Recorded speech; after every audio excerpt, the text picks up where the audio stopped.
Voilà, donc aux alentours de l'année 89-90, mes parents ont démarré un processus de divorce pour se séparer, donc. Et ça a été très difficile parce que ils savaient tous les deux que c'était la meilleure chose à faire, mais ils étaient évidemment tous les deux encore attachés l'un à l'autre, ils avaient tous les deux des sentiments l'un pour l'autre.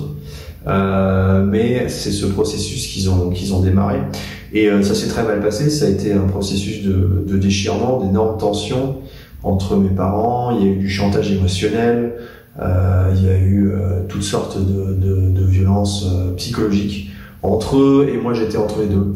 Donc j'étais la victime collatérale de tout ça. Et ma mère donc a donc acheté une maison à Fourqueux, dans la même petite ville, à quelques centaines de mètres. Et mon père a eu la garde générale après le divorce, la garde principale, puisque ma mère donc, psychologiquement était fragile et que ça n'a pas joué en sa faveur. Mais je la voyais donc un week-end sur deux, et je la voyais le mardi soir et le mercredi. Je passais le mercredi chez ma mère, et donc j'étais séparé entre deux maisons, avec mes cartables, avec mes affaires, toujours entre deux maisons. Et il y a eu vraiment des années au départ qui ont été tendues émotionnellement entre eux, et énormément de chantage émotionnel, c'est-à-dire de questions qui sont posées. Alors qu'est-ce qu'il dit, qu'est-ce qu'il raconte, qu'est-ce qu'il fait. Donc ma mère qui posait des questions sur la vie de mon père, il faut savoir s'il y a d'autres femmes dans sa vie, et puis mon père qui disait surtout tu racontes rien à maman, tu racontes pas ça, voilà, ça la regarde pas. Et donc vraiment des tensions, et l'enfant se retrouve entre les deux. Et je pense que c'est quelque chose qui peut se passer très très souvent dans un divorce. Et ça a été difficile à vivre pour moi. Et puis aussi, évidemment, quand il y a un divorce, quand il y a une séparation, il y a toujours le concept de la faute. C'est la faute de qui, quoi. Et c'est un peu la faute des deux parents, hein. Ils ont chacun leur responsabilité là-dedans.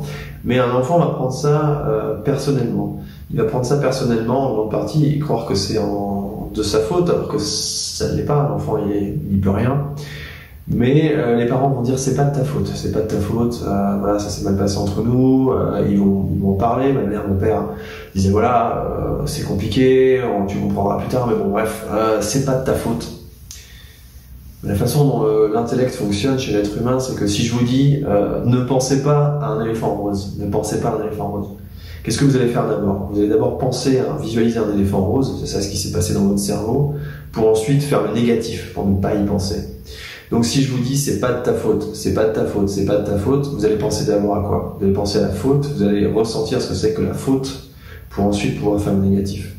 Donc ce qui va rester inconsciemment au fond de vous, c'est le concept de faute. Et donc mes parents, avec les meilleures intentions du monde, l'enfer est pavé de bonnes intentions, comme on dit.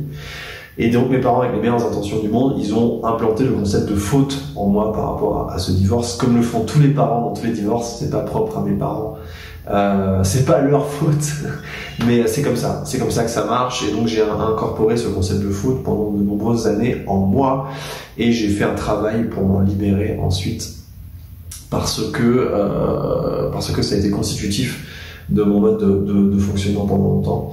Et donc ça fait que voilà, toutes ces années, ce divorce, petit à petit au fil du temps, ça s'est amélioré. La relation entre mes parents était moins orageuse. Ils ont réussi à tourner la page, à passer à autre chose. Mais moi, ça a laissé en fait des marques, des séquelles que j'ai dû ressortir ensuite plus tard. Et si je m'en étais pas rendu compte qu'elles étaient là au fond de mon inconscience, j'ai pas fait un travail de thérapie en moi, j'aurais continué à reproduire en fait ces modes de fonctionnement. Parce que voilà, l'enfer est pas de bonnes intentions. Quand on répète un mensonge suffisamment de fois, on finit par y croire. Ok, c'est comme ça qu'on construit nos croyances, c'est comme ça qu'on construit notre rapport au monde, et qu'on est endoctriné de différentes façons dans notre société, par la religion. Enfin, je vais pas rentrer dans ces débats-là, mais c'est comme ça que ça marche, d'accord, d'un point de vue de notre fonctionnement psychologique. Plus vous allez répéter quelque chose, plus vous allez le prendre pour une vérité. Et donc voilà, j'ai appris à me déconditionner de ces différents éléments que j'avais intégrés pour pouvoir passer à la suite et désormais vivre ma vie selon mes termes à moi et selon mes rencontres à moi. Donc voilà, c'est ce que je voulais aborder dans cette vidéo-là. C'était tout ce qui était lié au divorce, à ce passage-là qui a été difficile. Et dans la prochaine vidéo, on va voir quel est l'aspect psychologique pour la personne. Qu'est-ce qui va mener justement à ce moment où on va se dire je vais me suicider. Qu'est-ce qui mène une personne à cet extrême.